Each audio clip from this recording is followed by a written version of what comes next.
Ladies and gentlemen, good day and welcome to Sansera Engineering Limited Q2 FY24 earnings conference call.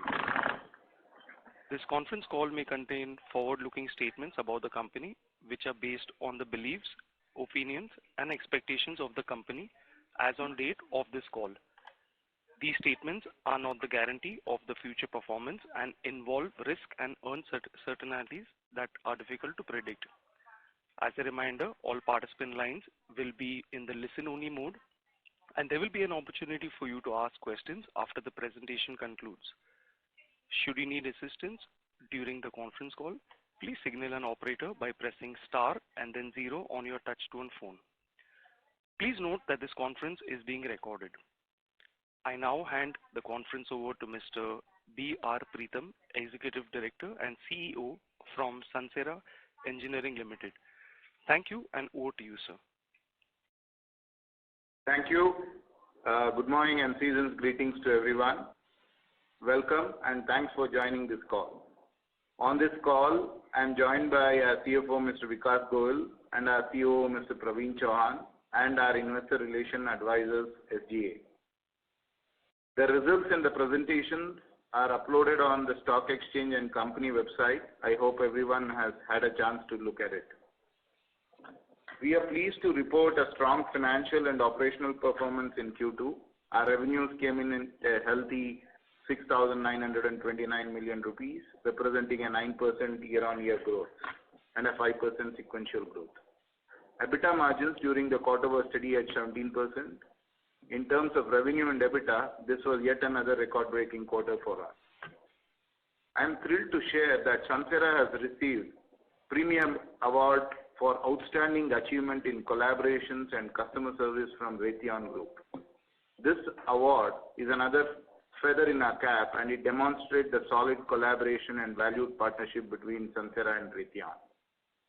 In this quarter, we also received awards from Royal Enfield, Fanuc Robots, Volvo Eicher Powertrain, and few more. These awards are a testimony of our high quality and delivery excellence. Coming to some updates on the industry, at large, this has been a strong quarter for the Indian auto OEMs, with passenger vehicles leading the pack. Passenger vehicles delivered the highest ever sales during the quarter. Three-wheelers and commercial vehicle segments also continue to witness healthy growth. The retail figures of the two-wheelers have also exhibited promising trends. Further, the festive sales are off to a promising start, as reflected in the auto sales number for the month of October.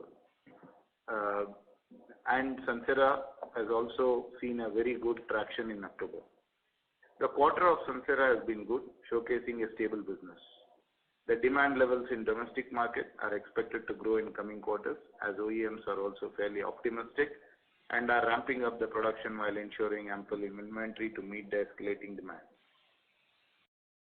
Notably, our international operations experienced significant expansion driven by a favorable demand landscape. This positive trend is driven by the robust sales demonstrated by the global OEMs. I would also like to mention that our cash flow from operations also saw a remarkable 84% year-on-year growth in H1 FY24. It went up from 1.3 billion in H1 FY23 to 2.4 billion in H1 FY24. At Sansera, we have witnessed a substantial increase in the RFQs that we receive on a regular basis. Correspondingly, we have strengthened our organizational structure by hiring and as well as elevating relevant personnel to support this growth demand. Now getting to the details of our operating performance in the quarter. Auto ICE segment registered a 4% year-on-year growth for Q2 FY24 and 11.1% year-on-year for H1 FY24. This was primarily driven by growth in our PV and HCV components. In fact, in PV components, we did our highest ever quarterly sales, and this upsurge in PV is backed by strong performance of our large PV customers. Recent addition to this has been Tata Motors as our customer, and it is proving to be a valuable partnership. We are also increasing our share of business with Maruti, our oldest customer. Coming to two-wheeler segment, which is one of our major contributors to Sansera's revenue, here we are witnessing an increase in the top line with industry growth and recovery along with premiumization. It is noteworthy that premiumization is advantageous to us as the content per vehicle in premium two-wheelers exceeds that of the entry-level two-wheelers significantly. We are participating in some of the prominent programs for premium motorcycles, which our OEM clients are running. For instance, we have a very healthy partnership with Royal Enfield. We are supplying multiple components for Bajaj Triumph models. We are also catering to premium bike models such as Hero, Harley, BMW, Motorrad, etc. Sansera is also a preferred partner for our customers in their future programs. While three-wheeler segment has demonstrated remarkable growth figures, but for us, it is a very small contributor for our overall revenue. Based on all these three factors, we are very confident about a strong growth coming into auto ICE segment in this year. In all, auto ICE segment contributed to about 75.6% of our sales in Q2 FY24 versus 80.1% in Q2 FY23. This included the segments 35% of sales coming from motorcycles. Scooters accounted for only 5.9% of the top line. PVs accounted for 24.5% of the top line. Commercial vehicle sales contributed to 9.4% of the top line. The other segments, which are auto tech agnostic, XEV and non-auto, have grown at a much faster rate compared to the auto ICE segment. This aligns perfectly with our long-term vision and showcases our dedication towards achieving our targets. Auto tech agnostic and XEV products together contributed around 11.9% to the sales revenue. This is reflecting Sansera's readiness for futuristic product range. The year-on-year growth in the first half of this financial year was an impressive 44.8%, demonstrating exceptional progress. 7.3% of revenue came from auto tech agnostic components. We have very good traction for our aluminium components due to growing requirement of lightweighting and premiumization.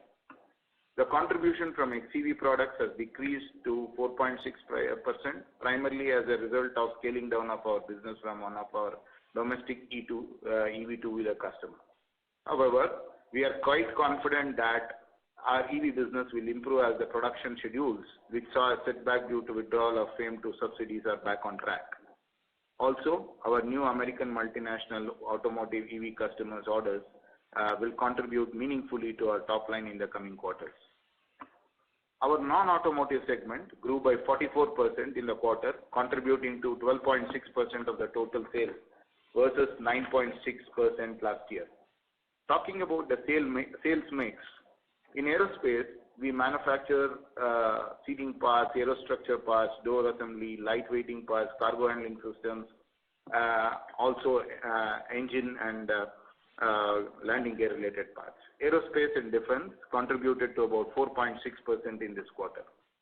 We see a great opportunities in aerospace segment, especially with a lot of Indian carriers presenting a lot of new orders which are quite big in size as well. Defense, while in its nascent stage, the opportunity is vast. Currently, we are focused on supplying components to Tier 1 companies for components involving advanced technology. Off-road sales were to the tune of 4.2% of the revenue. This year, we expect to do a top line of more than 1,000 million rupees in off-road components alone. Agriculture components accounted for about 2.1% of the top line, and the remaining 1.6% of the top line came from few other segments.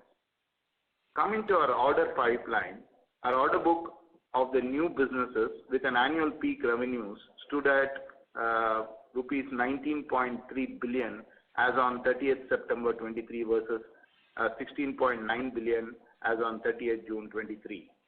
This increase is largely driven by strong order inflows in the auto ICE segment, reflecting Sansera's expertise in its core product categories. Having said this, we have also received major orders from XEV and tech agnostic products, which accounted for about 35% of the incremental orders in the quarter. Our order book reflects our growing commitment to the diversity. The current order book of 19.3 billion includes auto ICE orders of about 9.29 billion, which contribute about 48% of the overall order book. Auto tech agnostic and XEV adding to 5.2 billion, that's about 31% of the overall order book, and non-auto accounting for 4.13 billion, which is about 21% of the overall order book. On a strategic level, we are working on initiatives to optimize capacity utilization, particularly in our auto ICE area. Further, we are continuously ramping up our machining capabilities. The new press lines which we are installing in our existing plant 11 is expected to get commissioned by next month. Once commissioned, the work will start in full steam on this, as our capacity is fully booked with orders from various customers. Our long-term targets are built around Sansera's core competencies in high engineering and precision products. With this focus, we've been able to deliver consistent results while adhering to our mantra of growth via diversification. I'll now hand it over to Vikas, our CFO, for the explanation on financial performance. Vikas? Thank you, Peter. Good morning, everyone, and season's greetings to all of you. I will cover the second quarter performance on a consolidated basis first. As you all know, the operating revenue for the quarter stood at 6,929 million, with a 9% growth on a year-on-year basis. The sales from automotive sector in this grew at 6.6%, while the revenue from non-auto business grew at 44% on a year-on-year basis. This was primarily led by the recovery and phenomenal growth in the off-road segment by about more than 4x, and a 26% growth in the aerospace sector, which was slightly behind our original expectation. Our revenues are growing at a very healthy pace with support from the new order book, and we have set high standards, high benchmarks of performance for ourselves. We are hopeful that our consistent and steady profits will see a meaningful upswing once we are completing a structural shift in the overall business profile, as Preetham just outlined. The growth is led by strong sales in our international markets, particularly in the US. Last year, second quarter was particularly difficult for us in the international markets and has recovered ever since. The international sales recorded in this quarter are in line with our recent performance in these markets, despite a marginal impact from the UAW strike in the US towards the end of September, and a marginally lower than expected offtake in the aerospace business. On the margin front, we saw a 200 basis points improvement in the gross margin, primarily on the back of higher exports and material cost stabilization. This could have been slightly higher for the reasons that I explained in terms of the international business. We had some setback, marginal setback, which has a higher gross margin business. So approximately 30 to 40 basis points was an impact on gross margins and the EBITDA margins because of these. As Preetham mentioned, we are strengthening our organization structure to execute with growing and more diverse business, which has led to an increase in the employee cost on a temporary basis if you look at a percentage to the sales. Our expenses, which are semi-variable in nature, increase in tandem with our revenue, are in control.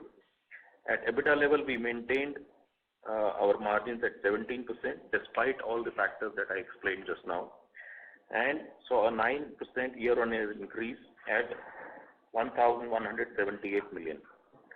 Finance cost for the quarter was at 180 million and in line with the finance cost for the last quarter. Profit after tax stood at 475 million in the second quarter with a margin of 6.9%. Geographical sales mix for the second quarter stood as follows: India 71.3%, Europe 16.3%, USA 9.5%, and other foreign countries at 2.9 countries of the total operating sales revenues. Looking at the half-year numbers, revenue from operations surged by 16% year-on-year at 13,529 million as compared to 11,678 million in the corresponding period last year. The H1 EBITDA grew in line with the revenues and stood at 2,321 million with a margin of 17.2%, margin slightly higher than the same period last year. Net profit for H1 stood at 927 million, registered a growth of 14%. Coming to the cash flows and balance sheet for H1, the company generated a total cash from operations of 2,391 million as against 1,299 million last year because of our very high focus on the cash management during this period. To further highlight the point, the cash generated during this period of H1 is almost equivalent to the total cash generated during last full financial year. So you can see the kind of improvement and focus we've had on cash management during this year, and this we expect will continue going forward. In H1 24, we invested a total of 1,634 million towards purchase of plant and equipment, and also this includes 125 million invested in our new entity, MMRFIC, which we shared with you some time back. On debt front, our net debt stood at close to 6,232 million as against 6,500 million in the end of March. Capex for the year will be in the vicinity of 2,800 million, and majority of this capex will be in the areas of non-auto and non-ICE categories in order to deliver our evolving order book. With this, I would like to conclude our presentation in this meeting and open the floor for question and answers. Thank you. Thank you very much. We will now begin the question and answer session. Participants present on the audio bridge who wish to ask a question may press star and 1 on their touch-tone telephone. If you wish to remove yourself from the question queue, you may press star and 2. Ladies and gentlemen, we will wait for a moment while the question queue assembles.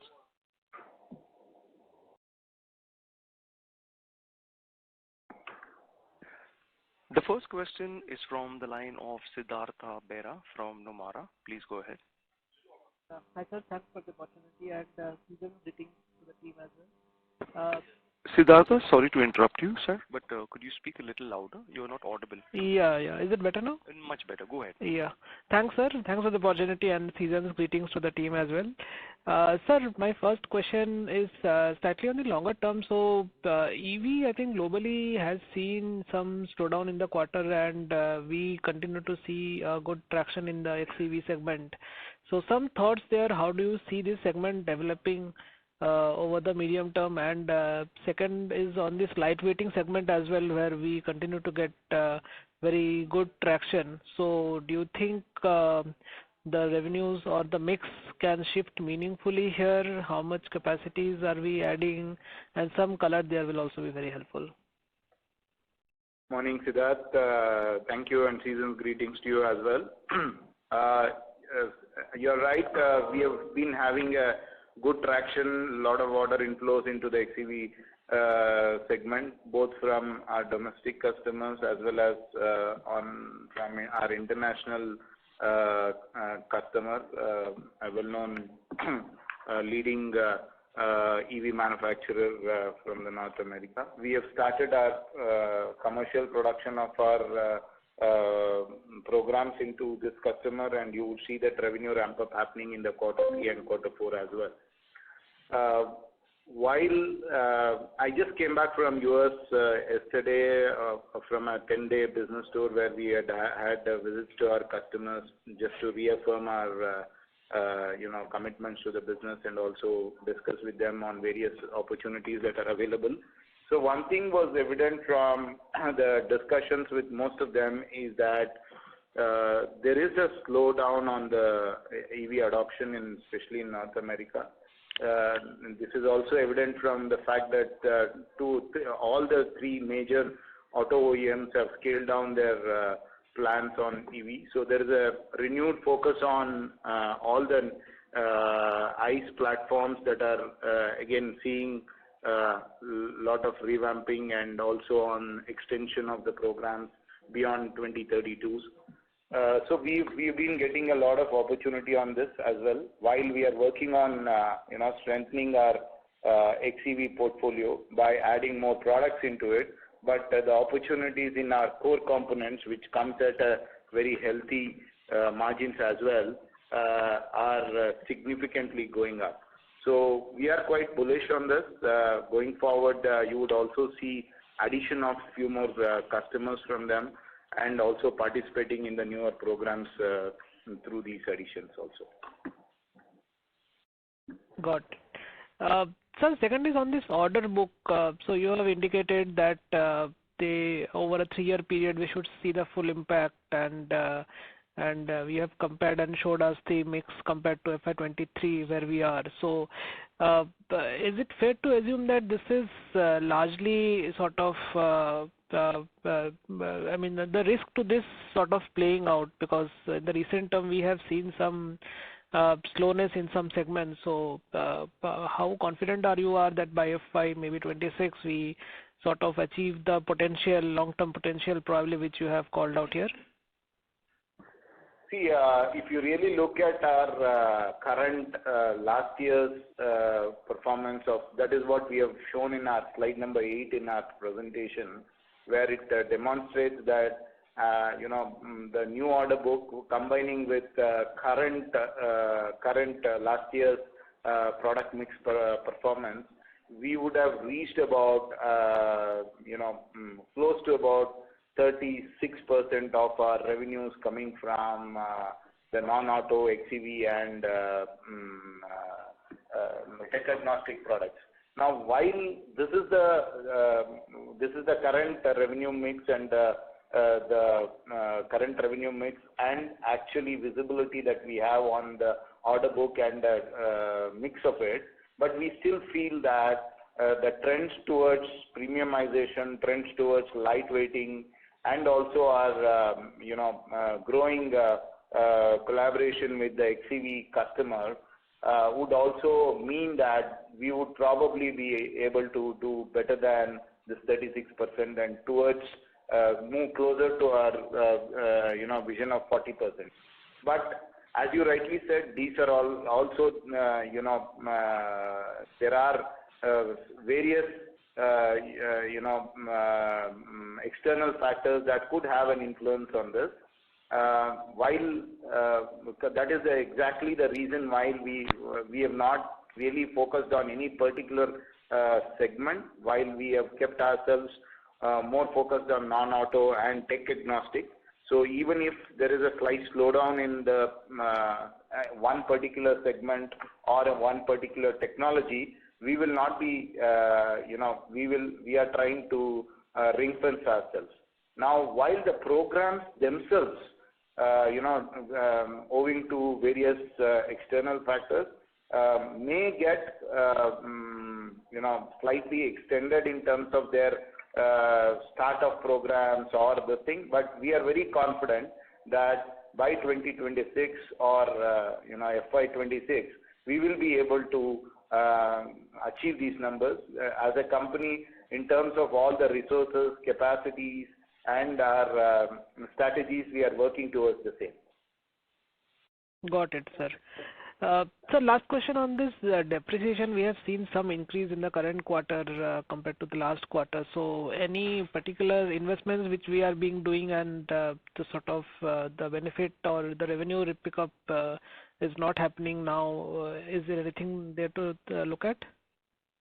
Nothing unusual there, Siddharth. See, this is as a normal process. We continue to invest in expansion of facilities or balancing of lines. So this is in line, and probably in one specific quarter you may some ups and downs, but on an overall basis, this is all investment in the productive assets, which if not completely in this quarter will pan out and reflect in the following quarters. There's nothing abnormal that we have seen there. Sure, sir. Thanks a lot. I'll come back in the queue. Thank you. Thank you. Ladies and gentlemen, in order to ensure that the management is able to address questions from all participants in the conference, please limit your questions to 2 per participant. Should you have a follow-up question, we would request you to rejoin the queue. The next question is from the line of Nitin Arora from Axis Mutual Fund. Please go ahead. Hi, sir. Thanks for taking my question. The first question is that when we look at your growth this quarter, which is about 9%, does it have an impact of the UAW strike? Because you said October has been very good, where I'm assuming if you're saying good, this is despite the UAW strike, which was very stringent in October. Can you clarify that? Yeah. Good morning, Nitin, and again, season's greetings to you as well. So, Thank yes, you. we have had an impact of close to about 5 crores in September because of the UAW strike, where we could not deliver, and that number is almost closer to 9 crores or so in October as well. But despite that, we have had a very good October. And now that that is past, I think we will see a good traction going forward from our North American-based customers. And second, sir, can you talk about little on the content? You talked about Triumph and other products coming in the two-wheelers. Can you talk about a little on the content? How much is the content there? Because the response of the bike has been very phenomenal. So if you can throw about some light there, how much content can be there in terms of, because I assume you are in Harley as well. So, the content increase, if you can talk about that. And second, we have not seen much benefit to you coming from the commodity side, or let's say OEM giving you that benefit so far, though we are maintaining our margins closer to 17%. But can you throw some light? Are there some levers, or OEMs are not at all passing because their margin seems to be doing very well? Those are two things, sir.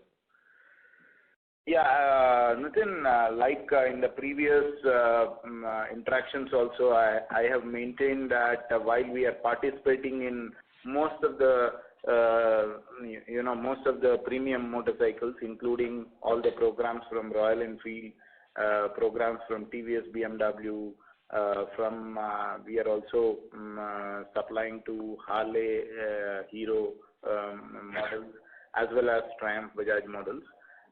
While there is a significant addition of components, especially lightweighted components, aluminum parts to these models, the contribution varies from model to model, and I would say it varies from 5,000 to 9,000 rupees currently, because in some of the models that we have per vehicle, some of the models we have more number of components compared to the others. But we are quite confident as we establish we are also in terms of our lightweighting capacities that we have commissioned. We have 3 presses which are currently operating. We have just on the verge of commissioning the 4th press for aluminum forging, and the thing which is a 2,500 ton press. We have 2 more presses on order which should get executed before the end of this financial year. All these presses have been fully booked. When I say fully booked, the 4 plus 2, 6 presses have been fully booked. So there are constraints in how much more we can take with current capacities that are being panning out. And please understand that this is also a new line of business for us. So there is a learning curve we are going through, which means that while we are developing many more variants and components of this, there is also a pressure of now production, because most of this is also got into a production. So overall, I would say there is a lot of good traction in aluminum lightweighted components, like it is demonstrated by the fact that we are fully booked for our capacities, which is currently available and also on plan. We have also added a couple of components from passenger vehicle segment, which goes into the EVs in this category as well. So there is overall a very, very positive response from both the domestic as well as international customers for this segment.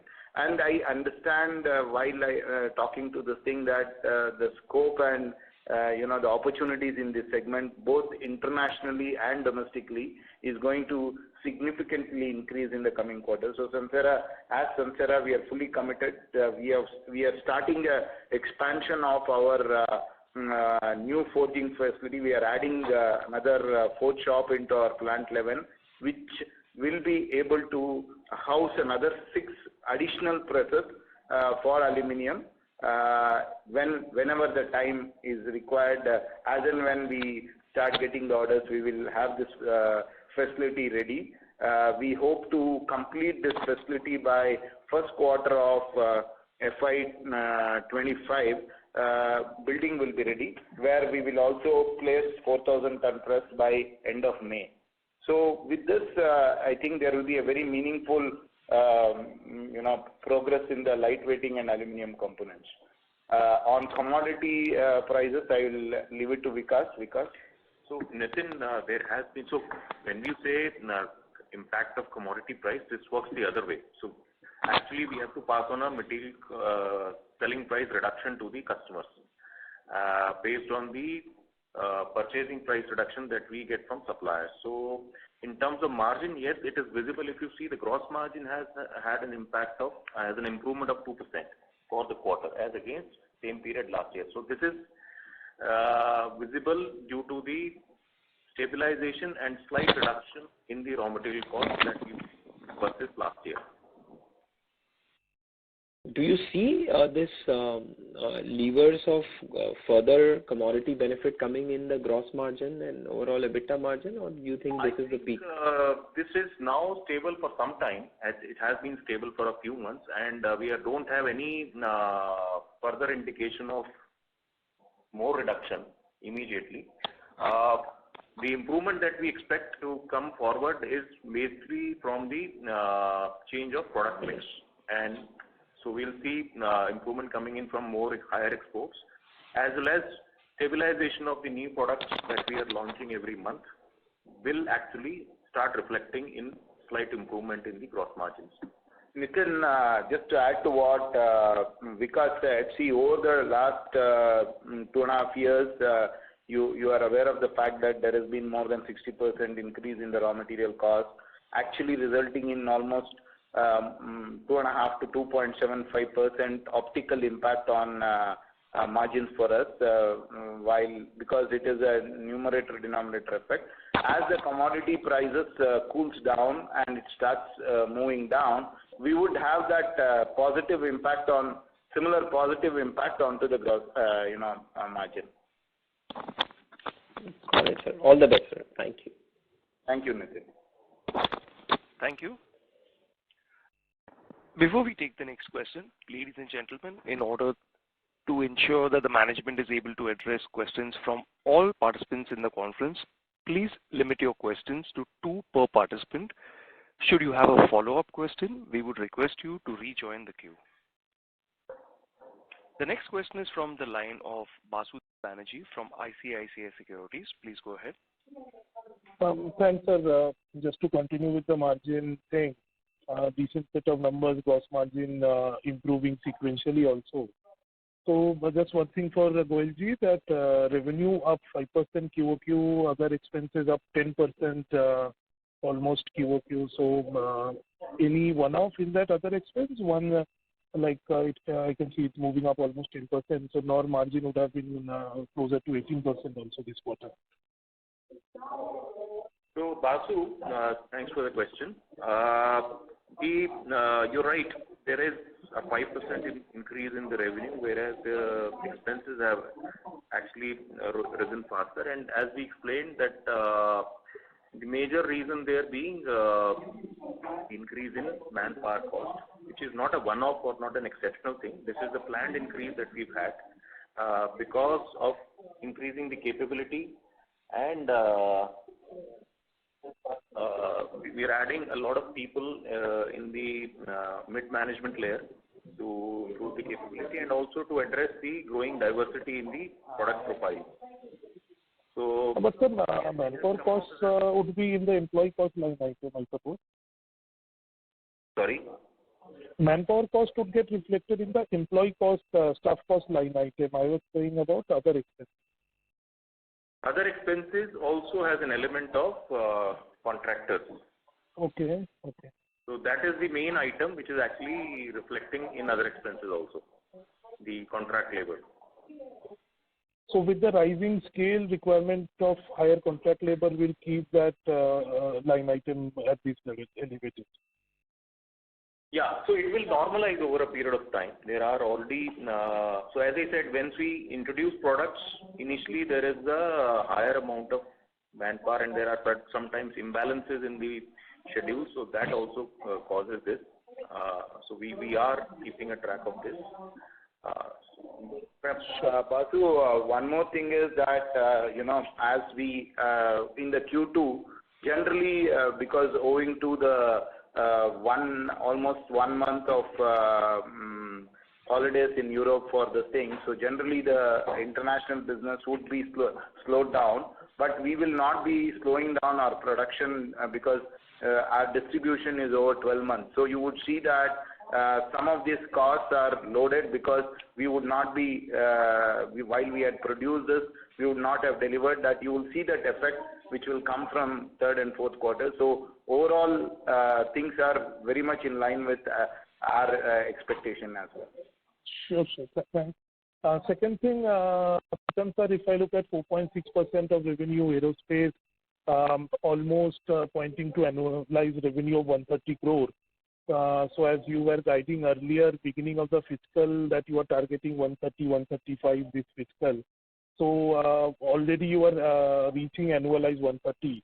So any incremental order addition which is giving you visibility of increasing that outlook, because that's a higher margin area. Yes, while in the beginning of the year, we had set ourselves a target of about 50% growth in aerospace business.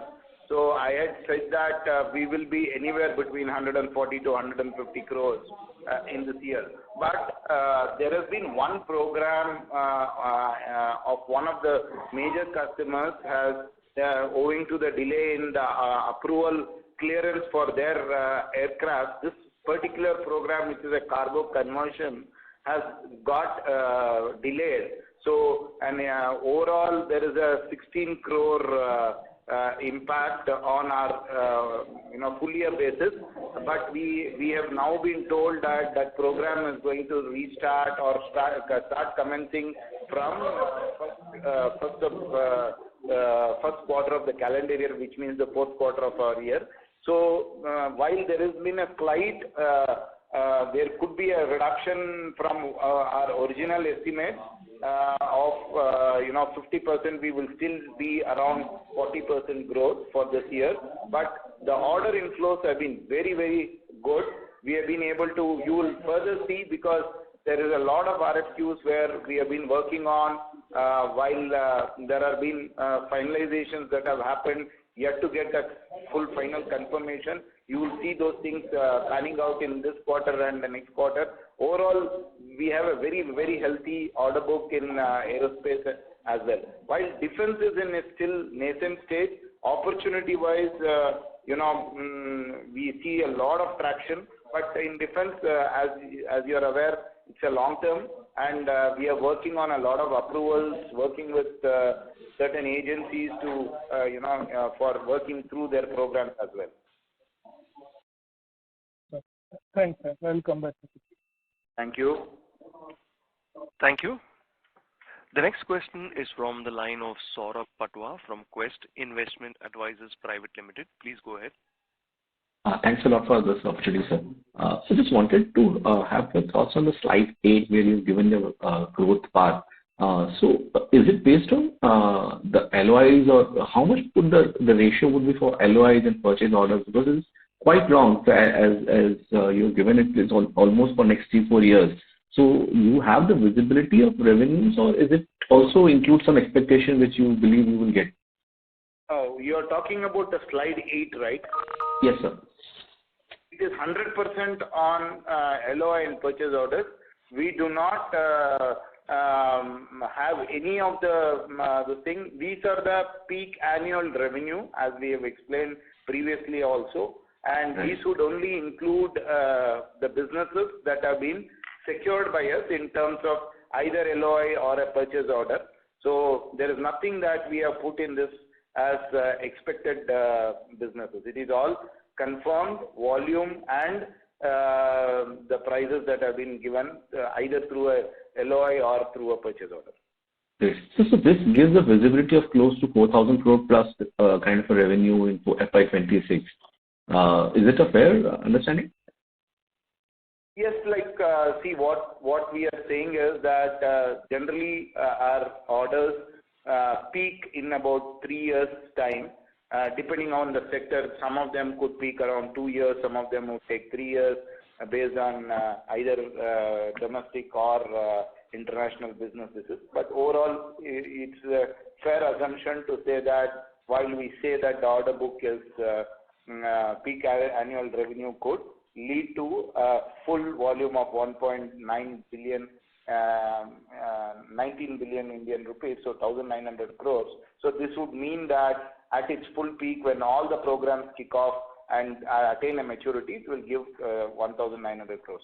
But please understand, our current order book also would have orders which have just started last year, where we have moved from order book to the other thing. So overall, there is a very healthy order book progress and inflow of RFQs as well. Okay. So, and from the current order book, do you believe that current orders which you are already executing, say FY26 operating revenue, you believe some part of revenue may mature and like those programs may no longer be there, which will get replaced by the newer orders which you have already got? Does it suggest? While in the new order book that we project, we have always maintained that these would only reflect new businesses that we are acquiring and would not reflect any replacement business. Just to give you an example, if an X model we are supplying to one of our customers gets replaced by a newer model, that is not a new business for us. That is only a replacement business which does not get included in the order book. So whatever new businesses that we acquire is only reflecting in the thing. No replacement orders. Okay, sir. Let's just add one more question, sir, if you allow. On this current quarter, while we have grown YOY in the export business, is the Sweden business, is there some seasonality there, where in the second quarter, the revenue dips? If you see, there is international revenue, as I said. Generally, if you see the guidance, we have said that our international revenues would reach closer to 31.5% to 32% of our overall mix. But if you really look at this quarter, it was only 28%, which means that for almost 1 month, our Sweden subsidiary was closed because of the summer holidays. We had some impact of UAW strike in September. We also had our export customers, especially in Europe, where we have a lot of presence, have also there has been a dip. So while our domestic is done reasonably well, as expected, Q2 there is a slowdown in the international business. So which is very normal, and Q3 and Q4 you will see that the international business will be back to the normal growth, and we will definitely move towards that 31 to 32% contribution coming from the international business on a full year basis. Right. So essentially, your H2 will be far better in terms of revenue growth versus H1. Is this a fair thing to assume, sir, on a consolidated basis? You mean H2 would be better than H1? It's significantly better than H1. We expect that H2 will definitely be better than H1, but how much better, how much significantly better depends on how the markets pan out. We have our plans in place, so we expect that definitely H2 will be better than H1. Yes, sir. Any specific area where you see weakness in India or outside India? Any specific area where you see some sort of weakness, because there are some macro headwinds in India as well as a large headwinds in outside India. Any specific segment or a product line? In case you have this. Yeah. I'm not very sure. At present, we do not have any particular, indication or anything. See, whatever slowdown was there because of the UAW strike, I expect that all these people will try and catch up in the next 2 quarters of whatever the loss in revenue that they have had. So that should actually positively impact.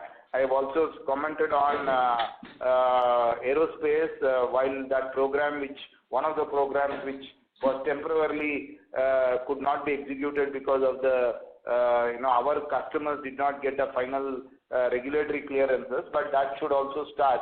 So I really do not have any any indication on anything negative. That currently everything looks normal. Great, sir. Thanks a lot, sir. Thanks for all the best for the coming quarters. Wishing you happy Diwali. Thank you, Saurav. Wish you a happy Diwali as well. Thank you. Ladies and gentlemen, in order to ensure that the management is able to address questions from all participants in the conference, please limit your questions to 2 per participant. Should you have a follow-up question, we would request you to join the queue.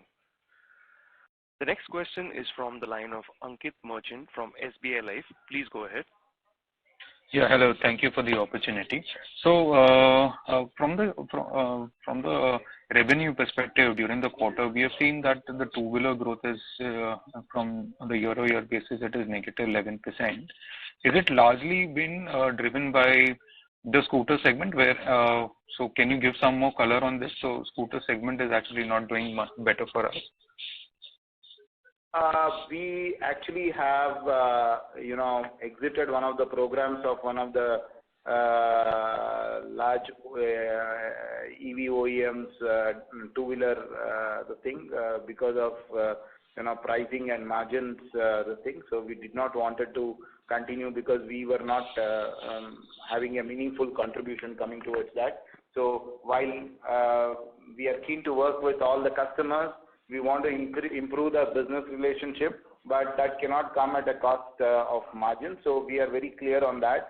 While we choose our customers, we try and get the components. So this, you would have seen that is one of the reasons that, we would have lost about 6.5 crores of revenue because we exited that program. And some of the two-wheelers market, which is outside India, that is like, all our BMW, Ducati, all these customers who are Piaggio, all these customers would have had a summer break, so the exports was also would have taken. So overall, it is that is the reason that you would see that two-wheeler contribution coming down. Okay, so is it the new age OEM which you have exited, or is it an established OEM? No, one of few of the products that we have exited, not the overall OEM itself. It's a new age OEM. Okay. And from the Sweden subsidiary, so basically, can you highlight what was the impact on the margins? Sweden subsidiary during Q2 and H1 both have actually improved in terms of revenue as well as margin. We've had a 34% increase on a year-on-year basis, both for Q2 and H1 in the revenue. And this is primarily due to the recovery or the normalization of volumes that we had an impact due to the changeover during last year.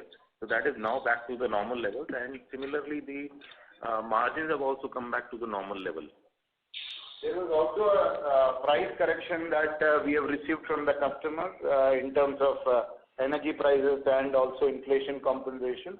That has also helped improve the margins there in our Swedish subsidiary. How much was it, the margin? The margin for Swedish subsidiary was, just 1 second, it's about 11% we had during H1. Okay, sir. And the revenue impact is largely because of the shutdown as well as some impact because of the UAW. Shutdown is seasonal and it happens every year. But if you look at a year-on-year basis for Q2 as well as for H1, as I said, we're talking about overall Sansera. No, sir. I'm talking about the Sweden part. Yeah, UAW Sweden has got no impact. It is only a shutdown which is seasonal. Sorry. UAW It's holidays. Yeah. So the UAW impact is not for Sweden. It is for North America. One customer in US. Okay. And on the PV revenue in domestic. Ankit Merchant, I'm sorry to interrupt you, sir. We have other participants. I would, if you have a follow-up question, I can please request you to rejoin the queue. Sure. Okay.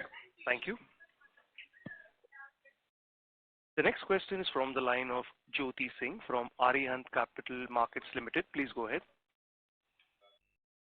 Yeah, thank you for the opportunity.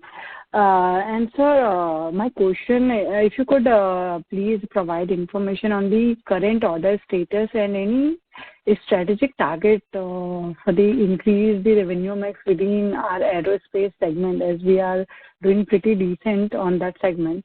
And second, I would appreciate it if you could provide further detail and insight regarding the increase in content per vehicle due to premiumization.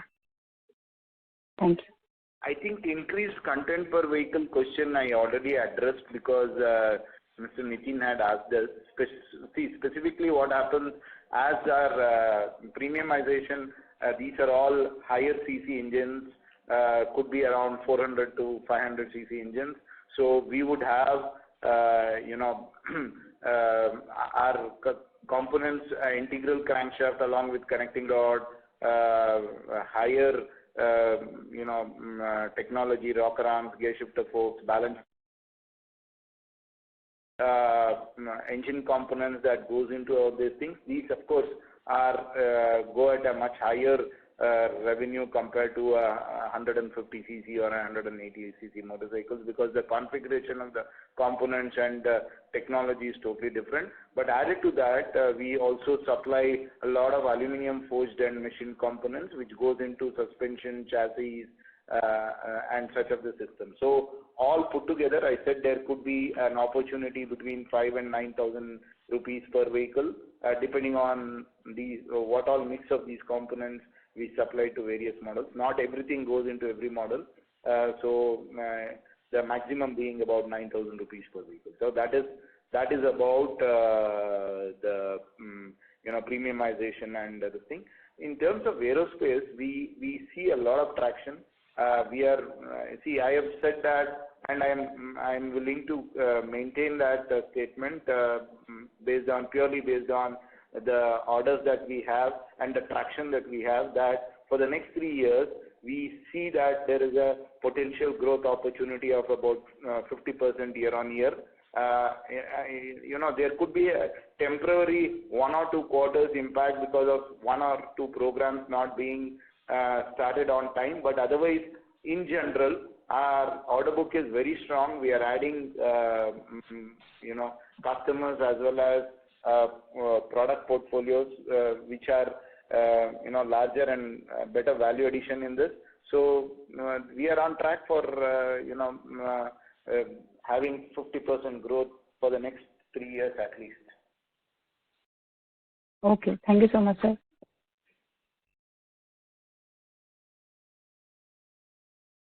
Thank you. The next question is from the line of Arjun Khanna from Kotak Mahindra Asset Management. Please go ahead.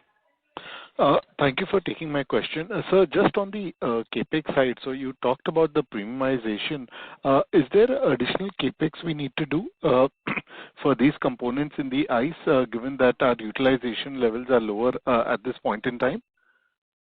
So particularly for ICE category of components, like all our traditional components, except for some balancing equipment in in the integral crankshaft line, where we have actually added some of the induction hardening and grinding facilities which to balance out, because we need to expand that. Otherwise, we are not adding anything specifically in ICE subject. But then premiumization also means that aluminium and aluminium related components, where we are adding capacities both in machining, in heat treatment, in forging as well. So these also come under two segment, where we are only fully booked, as I said, on the capacities. But our CAPEX plan, which was which was planned, budgeted, includes all these things. So there is nothing additional that we are going to do on this. We have already planned for these things. No, sure. So I just wanted to understand. So as the premiumization of the market happens, potentially we could drive higher revenues and possibly margins from existing equipment to some extent. So right. So like rocker arms, gear shifter posts, connecting rod, all these are coming out of our existing capacities. We do not need to increase any of the capacities there, including the traditional crankshafts we have. We are utilizing our existing capacities, but in terms of these premium motorcycles also would have integral crankshafts, which means that this is where we have added some capacities or balancing equipment on integral. So other than that, it is mostly coming out of our existing capacity. Sure. Sir, the second question is, if one looks at our capex, if you look at slide 8, we have given a guideline in terms of how we expect revenues to increase. What would the capex be required to meet some of these programs? So some of them would be completely new, some would be existing businesses. So if you could talk about the capex plan for the next 3 years. Thank you. Yeah, Arjun, we are, while we have this revenues and this thing in place, we still have, we said that generally our asset turns into the new business in auto when we are looking at forged and machined components would be around 1.5 times. So, and in aerospace it would be slightly better than 2. This would not include addition of new plants, so we need to really work through it. I do not have an exact figure for the next 3 years, but it would not be too much of a difference from what we are doing currently. So it would be in the range of 250 to 300 crores per annum for this kind of business mix. Sure. Thank you and wishing you all the best. Thank you, Arjun, and wishing you a happy Diwali as well. Thank you. The next question is from the line of Aman, who's from Chameleon Capital. Please go ahead, sir. Sir, thank you for the opportunity. My question was regarding this EV thing and motorcycles. Like currently in India, we are seeing some transition on the scooter side, but depending on our discussions with OEM and like, how do we expect, when do we expect motorcycles to start basically coming into EVs? How are we thinking about it, sir, if you can talk about it? We have already been working with a couple of them in terms of, ultraviolet and also torque motors on this. But the volume and the progress on that, we are also participating in a couple of programs with the newer OEMs, the traditional OEMs who have also been looking at some models. But in my personal opinion, from whatever interactions that we have been having with both the new age OEMs as well as the thing, motorcycles still has a long way to go for a meaningful journey into the EV. But as Sansera, we are well prepared, and we in fact look forward for this thing, because as you are aware that motorcycles are much more heavier compared to the scooters in terms of their weight, and it requires definitely for the similar range and similar power, it would require a lot more lightweighting. So where we see ourselves as well positioned to take up that opportunity. So while I still have my reservation on a meaningful journey into electrification in motorcycles, but as and when it comes, Sansera is very well prepared and look forward for participating in those programs. Thanks for an elaborate answer, sir. My second question was on the inorganic opportunity. Like, as one of our strategies, we have mentioned inorganic opportunity. So, like, how are we thinking about it? And like, would we consider some area in non-auto space like aerospace, defense, or like even some of the spaces we have been talking about, like contract manufacturing for EMS and all? So, how are we thinking about inorganic opportunity to add upon the growth from the new orders we already have? We have been very selective in our approach towards any inorganic growth. We have had in our history only 3 times Two of them have been, one is acquisition, two of them are participating in this thing. But the last one being, MMRFIC, where we have a very, going into the future technology. We have been very selective because Sansera has been very focused on, we are an engineering company, we like engineering, we invest in engineering ahead of the curve. So this is what has been driving our business, and in line with that only we have had this investment into MMRFIC. We think both in defense as well as in auto, we will have a meaningful contribution through this because we see a lot of adoption of in the future autonomous vehicle segment. The things are looking very positive for this company. We have been discussing with a few of the OEMs in developing a radar for the automotive application, where the object identification is becoming a norm. Definitely we will have a role to play in that thing. While such opportunities, we are, through ATMA's cluster programs and also through some of the programs conducted by IASC, we keep looking at a lot of opportunities with startups, and wherever we feel that we have a deeper discussions with them. Currently, there is nothing on cards that I have to tell you, but we have kept our ears and eyes open. We also, in the future, we might look at something to do with aerospace and defense, an opportunity outside India. If we need to look at it, that is something that is of interest to us as well. Very happy Diwali to the whole team. Thank you. Thank you. Happy Diwali, Aman. Thank you. As there are no further questions from the participants, I now hand the conference over to the management for the closing comments.